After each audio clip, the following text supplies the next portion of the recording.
नमस्कार प्यारे साथी, आप सभी का स्वागत करता हूं बिहार के नंबर 1 यूट्यूब एकेडमी पे।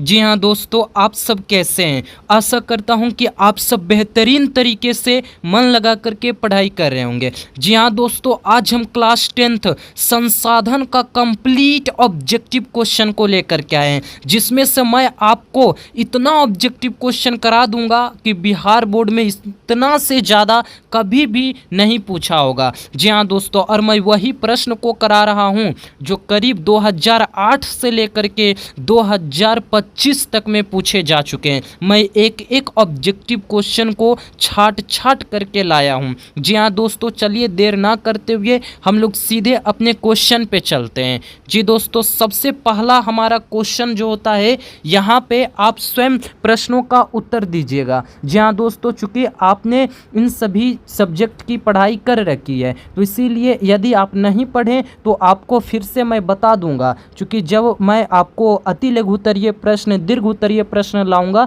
तो उसमें एक एक कॉन्सेप्ट को भी मैं क्लियर कराते चलूँगा। तो इसीलिए आपको इन सभी प्रश्नों का उत्तर भी स्वयं देने का प्रयास कीजिएगा। जी दोस्तों, सबसे पहला क्वेश्चन है, पंजाब में भूमि निम्नीकरण का मुख्य कारण है क्या है? ऑप्शन नंबर ए कहता है वनोन्मूलन, ऑप्शन नंबर बी कहता है फसल चक्रण, ऑप्शन नंबर सी कहता है सोपानी कृषि, ऑप्शन नंबर डी कहता है मृदा संरक्षण। तो बताइए दोस्तों, इसका क्या राइट आंसर होगा?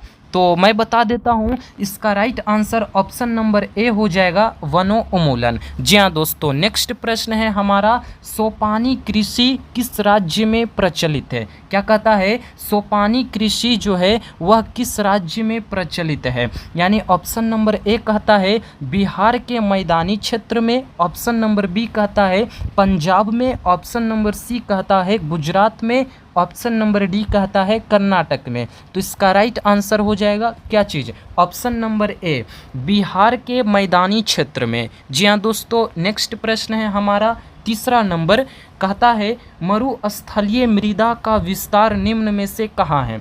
दोस्तों, मरुस्थलीय मृदा का विस्तार पूछा है। ऑप्शन नंबर ए कहता है दरभंगा, ऑप्शन नंबर बी कहता है राजस्थान, ऑप्शन नंबर सी कहता है पंजाब, ऑप्शन नंबर डी कहता है कर्नाटक। इसका राइट आंसर हो जाएगा ऑप्शन नंबर बी, यानी कि राजस्थान में है। जी हाँ दोस्तों, हमारी नेक्स्ट प्रश्न है चौथी नंबर, मेढक के प्रजनन को नष्ट करने वाला रसायन कौन है? तो ऑप्शन नंबर ए कहता है एंड्रियन, ऑप्शन नंबर बी कहता है कैल्शियम, ऑप्शन नंबर सी कहता है आयोडीन, ऑप्शन नंबर डी कहता है इनमें से सभी। तो बताइए इसका राइट आंसर क्या होगा? तो इसका राइट आंसर होगा ऑप्शन नंबर ए, एंड्रियन है। जी हाँ दोस्तों, हमारा नेक्स्ट प्रश्न है पांचवा नंबर जो प्रश्न है प्यारे साथी, यहाँ पे आपको कहा गया है काली मृदा का दूसरा नाम। क्या चीज़ बोला गया है? काली मृदा का दूसरा नाम क्या है? जी दोस्तों, आप स्वयं प्रश्न का उत्तर दीजिए, यह काफ़ी सरल प्रश्न है। ऑप्शन नंबर ए कहता है काली मृदा, ऑप्शन नंबर बी कहता है हल्की पीली मृदा, ऑप्शन नंबर सी कहता है लाल मृदा, ऑप्शन नंबर डी कहता है रेगूर मृदा। बताइए क्या कहते हैं काली मृदा को? तो रेगूर मृदा कहा जाता है। जी हाँ दोस्तों, ऑप्शन नंबर डी हमारा राइट हो जाएगा। हमारा नेक्स्ट प्रश्न है 6 नंबर, यहाँ पे आपसे कहा जा रहा है भारत के उच्चवाच भू आकृति, जलवायु एवं वनस्पतियों में पर्याप्त विविधता के आधार पर मृदा को कितने भागों में बांटा गया? ऑप्शन नंबर ए कहता है 8 भागों में, ऑप्शन नंबर बी कहता है 6 भागों में, ऑप्शन नंबर सी कहता है 15 भागों में, ऑप्शन नंबर डी कहता है 20 भागों में। तो इसका राइट आंसर हो जाएगा ऑप्शन नंबर बी, यानी कि कुल 6 भागों में। जी हाँ दोस्तों, नेक्स्ट प्रश्न हो जाता है 7वां नंबर। देखिए दोस्तों, 7वां नंबर का प्रश्न कहता है काजू की खेती किस मिट्टी में की जाती है? ऑप्शन नंबर ए कहता है काली मिट्टी में, ऑप्शन नंबर बी कहता है हल्की लाल मिट्टी में, ऑप्शन नंबर डी कहता है भूरी मिट्टी में, ऑप्शन नंबर डी कहता है लेटेराइट मृदा में, ऑप्शन नंबर सी क्या है भूरी मिट्टी में, और ऑप्शन नंबर डी क्या है लेटेराइट मृदा में। तो 7th का राइट आंसर हो जाएगा ऑप्शन नंबर डी, यानी कि लेटेराइट मृदा में काजू की खेती की जाती है। हमारा नेक्स्ट प्रश्न है 8वां नंबर। 8वां नंबर का जो प्रश्न है, देश का कितना प्रतिशत भूभाग पठार के रूप में है? जी हाँ दोस्तों, ऑप्शन नंबर ए कहता है 28%, ऑप्शन नंबर बी है 43%, ऑप्शन नंबर सी है 64%, ऑप्शन नंबर डी है 27%। तो बताइए 8 का राइट आंसर क्या होगा? ऑप्शन नंबर डी जो है 8 का राइट आंसर हो जाएगा कुल 27%। जी हाँ दोस्तों, हमारा नेक्स्ट प्रश्न है 9वां नंबर। 9th नंबर, देश का कितना प्रतिशत भूभाग मैदान के रूप में है, यानी कि मैदानी क्षेत्र है? जी हाँ दोस्तों, उस समय मैंने कुछ और पढ़ा और यहाँ पे मैं कुछ और पढ़ रहा हूँ। यहाँ पे आपको क्या है, मैदान है, याद रखना मैदानी क्षेत्र। यानी ऑप्शन नंबर ए कहता है 28%, ऑप्शन नंबर बी कहता है 43%, ऑप्शन नंबर सी कहता है 30% है और ऑप्शन नंबर डी कहता है 28% है। तो बताइए देश का कितना प्रतिशत भूभाग जो है मैदानी क्षेत्र में फैला हुआ है? तो इसका राइट आंसर हो जाएगा ऑप्शन नंबर बी, यानी कि 43%। जी हाँ दोस्तों, हमारा नेक्स्ट प्रश्न है 10वां नंबर। यहाँ पे आपसे पूछा क्या गया है प्यारे साथी, तो देश का कितना प्रतिशत भूभाग पर्वत के रूप में है? हमने पहला क्या पढ़ा, तो पठार, फिर मैंने मैदानी क्षेत्र, फिर मैंने पर्वत के रूप में। तो देश का कुल कितना प्रतिशत भूभाग जो है पर्वत के रूप में है? Option number A 28%, option number B 43%, option number C 27%, option number D 30%। बताइए 10th का राइट आंसर क्या हो जाएगा? तो इसका राइट आंसर हो जाएगा ऑप्शन नंबर सी, यानी कि 27%। जी हाँ दोस्तों, हमारा नेक्स्ट प्रश्न है 11 नंबर। उत्तर भारत का मैदान किस मिट्टी का है? क्या पूछा है, उत्तर भारत का मैदान किस मिट्टी का है? ऑप्शन नंबर ए काली मिट्टी, ऑप्शन नंबर बी कहता है भूरी मिट्टी, ऑप्शन नंबर सी कहता है हल्की लाल मिट्टी, ऑप्शन नंबर डी कहता है जलोढ़ मिट्टी। तो 11 का जो है वह राइट आंसर हो जाएगा ऑप्शन नंबर डी, जलोढ़ मिट्टी। जी हाँ दोस्तों, हमारा नेक्स्ट प्रश्न है और 12वां नंबर का जो प्रश्न है यहाँ पे कहता है भारत में लगभग जलोढ़ मिट्टी का कितना हेक्टेयर क्षेत्र में फैली है? जी हाँ दोस्तों, जलोढ़ मिट्टी है ना कितना हेक्टेयर फैली है, कितना हेक्टेयर के क्षेत्र में? तो ऑप्शन नंबर ए कहता है ना 4.6 हेक्टेयर, ऑप्शन नंबर बी कहता है 8.3 हेक्टेयर, ऑप्शन नंबर सी कहता है 5.4 हेक्टेयर, ऑप्शन नंबर डी कहता है 6.4 हेक्टेयर। बताइए दोस्तों इसका राइट आंसर। तो मैं बता दूं, चलिए मैं बता देता हूँ, 12 का जो राइट आंसर होगा ऑप्शन नंबर डी 6.4 हेक्टेयर हो जाएंगे। हमारा नेक्स्ट प्रश्न है दोस्तों 13 नंबर का। तो भारत में काली मिट्टी लगभग कितना हेक्टेयर क्षेत्र में फैली हुई है? किस मिट्टी की बात की गई है? काली मिट्टी की, है ना, कितना हेक्टेयर क्षेत्र में फैली हुई है? तो ऑप्शन नंबर ए कहता है ना 8.3 हेक्टेयर में, ऑप्शन नंबर बी कहता है 4.6 हेक्टेयर में, ऑप्शन नंबर सी कहता है 6.4 हेक्टेयर, ऑप्शन नंबर डी कहता है 5.1 हेक्टेयर। तो बताइए 13 का राइट आंसर क्या होगा? तो मैं बता दूं 13 का right answer option number C हो जाएगा, यानी कि 6.4 हेक्टेयर। जी हाँ दोस्तों, नेक्स्ट प्रश्न है और 14 नंबर का प्रश्न है प्यारे साथी, काली मिट्टी का स्थानीय नाम क्या है? जी हाँ दोस्तों, काली मिट्टी का स्थानीय नाम पूछा जा रहा है। ऑप्शन नंबर ए, चूँकि यह प्रश्न मैंने शायद एक बार और करा दिया गया है तो इसीलिए मैं बता देता हूँ, इसका राइट आंसर हो जाएगा ऑप्शन नंबर ए, यानी कि रेगुर मृदा। जी हाँ दोस्तों, जिसे रेगुर मिट्टी भी कहते हैं। नेक्स्ट प्रश्न की ओर चलते हैं 15 नंबर की ओर। तो 15 नंबर है, लेटेराइट शब्द की उत्पत्ति कहाँ से हुई? लेटेराइट शब्द की उत्पत्ति कहाँ से हुई? लैटिन भाषा से, या फिर अरबी भाषा से, या फिर हिंदी भाषा से, या फिर ग्रीक भाषा से? तो 15 का राइट आंसर हो जाएगा ऑप्शन नंबर डी, ग्रीक भाषा से लेटेराइट शब्द की उत्पत्ति हुई है। जी हाँ दोस्तों, नेक्स्ट प्रश्न है 16 नंबर। यहाँ पे 16 नंबर, लैटेर का शाब्दिक अर्थ क्या होता है? लैटेर का शाब्दिक अर्थ क्या होता है पूछा गया है। ऑप्शन नंबर ए कहता है काले रंग वाला, या फिर ऑप्शन नंबर बी कहता है भूरी रंग, ऑप्शन नंबर सी कहता है ईंट, ऑप्शन नंबर डी कहता है इनमें से सभी। तो 16 का जो राइट आंसर हो जाएगा ऑप्शन नंबर सी हो जाएगा ईंट कहते हैं। जी हाँ दोस्तों, है ना, ईंट होता है लैटेर का शाब्दिक अर्थ। हमारा नेक्स्ट प्रश्न है 17 नंबर। तो 17 नंबर में क्या कहता है प्रश्न, लैटेराइट मिट्टी का रंग कैसा होता है। जी हाँ दोस्तों, लैटेराइट मिट्टी का रंग कैसा होता है। तो ऑप्शन नंबर ए कहता है काला होगा, ऑप्शन नंबर बी कहता है भूरा होगा, ऑप्शन नंबर सी कहता है लाल होगा, ऑप्शन नंबर डी कहता है पीला होगा। तो 17 का right answer option number C हो जाएगा, यानी कि लाल हो जाता है। जी हाँ दोस्तों, नेक्स्ट प्रश्न होगा हमारा 18वां नंबर, और यहाँ पूछा जा रहा है लैटेराइट मिट्टी का रंग लाल क्यों होता है। यदि लैटेराइट मिट्टी का रंग लाल होता है तो क्यों होता है। तो इसका ऑप्शन नंबर ए कहता है एल्युमिनियम के कारण, ऑप्शन नंबर बी कहता है लौह ऑक्साइड के कारण, ऑप्शन नंबर सी कहता है ए और बी दोनों, ऑप्शन नंबर डी कहता है इनमें से कोई नहीं। तो 18 का फाइनली राइट आंसर हो जाएगा ऑप्शन नंबर सी। जी हाँ दोस्तों, ए और बी, लेटेराइट जो मिट्टी होती है उसका रंग लाल होता है ना, एल्युमिनियम और लौह ऑक्साइड के कारण। जी हाँ दोस्तों, हमारा नेक्स्ट प्रश्न है 19 नंबर, भारत का क्षेत्रफल कितना है। जी हाँ दोस्तों, भारत का क्षेत्रफल कितना है। ऑप्शन नंबर ए 32.8 लाख वर्ग किलोमीटर, या फिर option number B 33.2 lakh kilometre, option number C है ना 4.8 लाख वर्ग kilometre, option number D 40.12 lakh वर्ग किलोमीटर।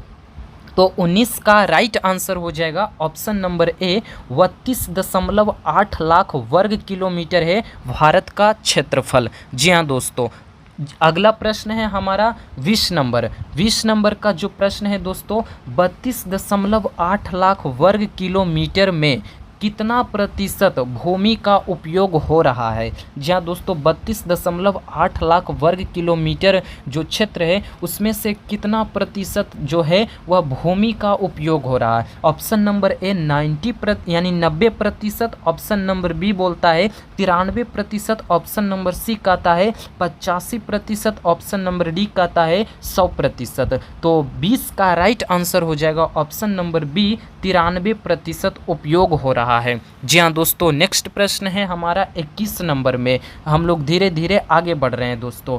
किसी भी देश में पर्यावरण संतुलित रखने के लिए कितना प्रतिशत भूभाग पर वन विस्तार वांछित है। यानी कि किसी भी देश में पर्यावरण को संतुलित रखने के लिए कितना प्रतिशत भूभाग पर वन को लगानी चाहिए, कम से कम मैं बता दूं, है ना। तो ऑप्शन नंबर ए कहता है 40%, ऑप्शन नंबर बी कहता है 33%, ऑप्शन नंबर सी कहता है 25%, ऑप्शन नंबर डी कहता है 50%। तो 21 का राइट आंसर होगा ऑप्शन नंबर बी हो जाएगा, यानी कि कुल 33%। जी हाँ दोस्तों, नेक्स्ट प्रश्न है 22 नंबर में। तो 22 नंबर का प्रश्न है पंजाब एवं हरियाणा में कितनी भूभाग पर खेती होती है। पंजाब एवं हरियाणा में कितनी भूभाग पर खेती की जाती है। Option number A 90%, option number B 75%, option number C 80%, option number D 85%। तो 22 का जो राइट आंसर होगा ऑप्शन नंबर सी हो जाएगा। जी दोस्तों, ऑप्शन नंबर सी यानी कि 80% पर। हमारा नेक्स्ट प्रश्न है 33 नंबर।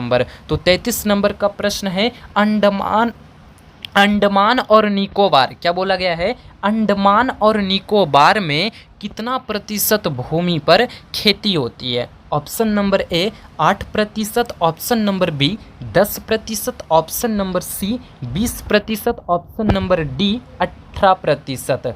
तो 23 का जो राइट आंसर हो जाएगा ऑप्शन नंबर बी हो जाएगा, यानी कि कुल 10%। जी हाँ दोस्तों, नेक्स्ट प्रश्न है हमारा 24 नंबर में हम लोग पहुँच गए हैं। राष्ट्रीय वन नीति कब लागू हुआ, है ना, राष्ट्रीय वन नीति कब लागू हुआ। ऑप्शन नंबर ए 1918 में, ऑप्शन नंबर बी 1950 में, ऑप्शन नंबर सी 1955 में, ऑप्शन नंबर डी 1952 में। तो 24 का जो राइट आंसर हो जाएगा ऑप्शन नंबर डी हो जाएगा 1952 ईस्वी में। जी दोस्तों, नेक्स्ट प्रश्न है 25 नंबर का। मानव की 95% की आवश्यकताओं की पूर्ति किससे होती है? जी हाँ दोस्तों, यही प्रश्न किया गया। मानव की 95% की आवश्यकता जो है वह किससे पूरा हो जाता है? मृदा से, भूमि से, वनस्पति से या इनमें से सभी? तो 25 का right answer option number B होगा, यानी कि भूमि से प्राप्त होता है। हमारा नेक्स्ट प्रश्न है 26 नंबर। 26 नंबर है, पहाड़ी क्षेत्रों में किस प्रकार की कृषि से मृदा अपरदन को रोका जा सकता है? तो इसका राइट आंसर मैं बता दूं, 26 का ऑप्शन नंबर सी होगा, यानी समुच्चय कृषि से मृदा अपरदन को रोका जा सकता है। मैं इन सभी को जब लघुत्तरीय और दीर्घोत्तरीय प्रश्न कराऊंगा तो मैं कल चूँकि आपके लिए लघुत्तरीय प्रश्न लाऊंगा, तो उसमें मैं समुच्चय कृषि, सोपानी कृषि, पट्टिका कृषि क्या होती है डिटेल से मैं समझाऊंगा। जी हाँ दोस्तों, आगे बढ़ते हैं। नेक्स्ट है यहाँ पे 27 नंबर, पवन अपरदन वाले क्षेत्रों में कैसी कृषि श्रेष्ठ मानी जाती है? ऑप्शन नंबर ए फसल चक्रण, ऑप्शन नंबर बी पट्टिका कृषि, ऑप्शन नंबर सी सोपानी कृषि, ऑप्शन नंबर डी इनमें से सभी। तो 27 का right answer option number B हो जाएगा, पट्टिका कृषि। जी हाँ दोस्तों, हमारा नेक्स्ट प्रश्न है 28 नंबर का प्रश्न है, मृदा संरक्षण की सबसे बड़ी उपाय क्या है? तो इसका राइट आंसर हो जाएगा 28 का ऑप्शन नंबर ए, चूंकि वृक्षारोपण ही हो सकता है। मृदा को बचाना सबसे अच्छा उपाय क्या है? वृक्षारोपण है। जी हाँ दोस्तों, समुच्चय कृषि भी है, लेकिन सबसे ज़्यादा पूछा है तो वृक्षारोपण होगा। और नेक्स्ट प्रश्न है 29 नंबर का प्रश्न है, मृदा अनुसाधन केंद्र कहाँ स्थित है? तो इसका राइट आंसर हो जाएगा 29 का ऑप्शन नंबर ए, यानी कि भोपाल में स्थित है, यानी ऑप्शन नंबर ए राइट आंसर है। नेक्स्ट प्रश्न है दोस्तों 30वां नंबर में हम लोग पहुंच गए हैं, अब ज़्यादा नहीं रह गया है।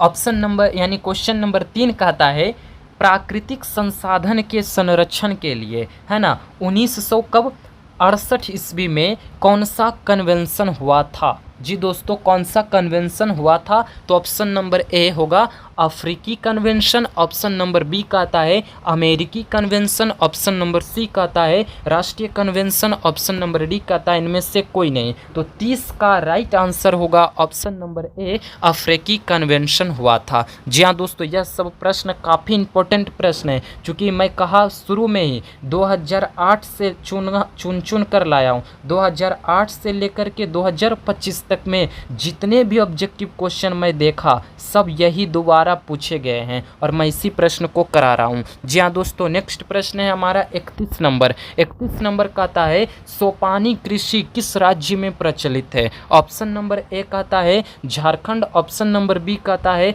अफ्रीका, ऑप्शन नंबर सी कहता है उत्तराखंड, ऑप्शन नंबर डी कहता है नेपाल। तो 31 का right answer option number C माना जाएगा, यानी कि उत्तराखंड। जी हाँ दोस्तों, नेक्स्ट प्रश्न है 32 नंबर में, है ना, मृदा निर्माण के मुख्य घटक कितने होते हैं? तो इसका राइट आंसर हो जाएगा 32 नंबर का ऑप्शन नंबर डी, यानी कि 2 घटक होते हैं। कितने घटक होते हैं? तो 2 घटक होते हैं। जी हाँ दोस्तों, नेक्स्ट प्रश्न है 33 नंबर का, प्रतिभूमि कितने प्रकार की होती है? प्रतिभूमि कितने प्रकार की होती है? तो 33 का राइट आंसर हो जाएगा ऑप्शन नंबर डी, प्रतिभूमि 2 प्रकार की होती है। मैं इसके बारे में भी अति लघुत्तरीय प्रश्न में बताऊंगा। जी हाँ दोस्तों, नेक्स्ट प्रश्न है हमारा 34 नंबर। तो अखरोटी मृदा किसे कहा जाता है? जी हाँ दोस्तों, अखरोटी मिट्टी जो है किसे कहते हैं? ऑप्शन नंबर ए काली मिट्टी, ऑप्शन नंबर बी भूरी मिट्टी, ऑप्शन नंबर सी लाल मिट्टी, ऑप्शन नंबर डी इनमें से सभी।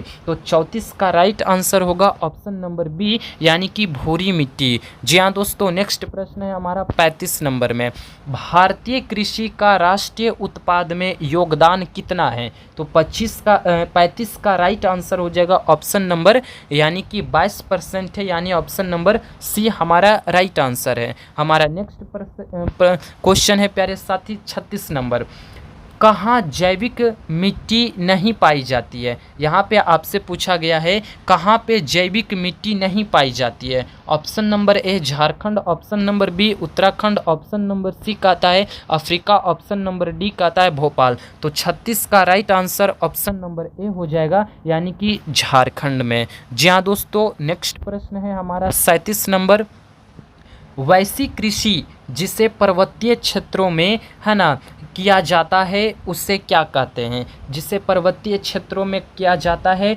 वह कौन सी कृषि कहलाती है? तो ऑप्शन नंबर डी हमारा राइट आंसर हो जाएगा। जी दोस्तों, है ना, ऑप्शन नंबर डी जो है हमारा राइट आंसर हो जाएगा। सोपानी कृषि और समुच्चय कृषि, यानी कि ऑप्शन नंबर बी और सी दोनों राइट है। हमारा नेक्स्ट प्रश्न है 38 नंबर। जी हाँ दोस्तों, एक ही भूखंड पर बदल बदल कर फसल उगाने की प्रणाली को क्या कहते हैं? तो ऑप्शन नंबर बी हमारा राइट आंसर है, फसल चक्रण कहलाता है। जी हाँ दोस्तों, हमारा नेक्स्ट प्रश्न है और 39 नंबर में पहुंच गया हूं। लैटेराइट शब्द की उत्पत्ति लैटिन भाषा के किस शब्द से हुई है? जी हाँ दोस्तों, 39 नंबर के प्रश्न का उत्तर जो होगा ऑप्शन नंबर बी लैटेर है। क्या है? लैटेर है। यह प्रश्न पूछा जा चुका है और मैं अंतिम क्वेश्चन में पहुंच गया हूं। जी हाँ दोस्तों, इस वीडियो का अंतिम क्वेश्चन है 40 नंबर। आंध्र प्रदेश और केरल में किसकी खेती की जाती है?